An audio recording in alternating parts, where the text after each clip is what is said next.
Army किस तरह बोल सकती है कि ये हमारे बंदे नहीं है।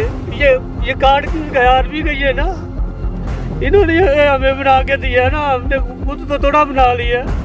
ये शनाख्ती कार्ड मेरा देख ले, ये भी पाकिस्तान ने मुझे बना के दिया। ये अभी किस तरह कह रहे हैं कि ये हमारे बंदे नहीं है।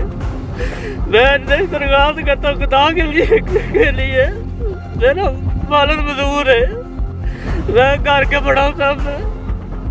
इस बात को ना करे कि ये हमारे बंदे नहीं है।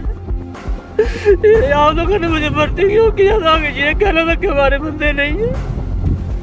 ये कार्ड किस चीज के लिए दिए ये देखो।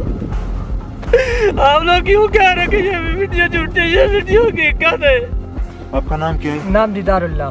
वालिद का नाम? निजारुल्लाह। इलाका? KPK पेशावर बुनेर। और आपने आर्मी कब ज्वाइन की है? मैंने 2025 में। आपका रैंक कौन सा है? सिपाही।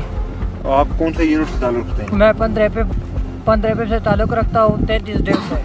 आपको आर्मी नंबर कौन सा है? मेरा आर्मी नंबर है 3416-653।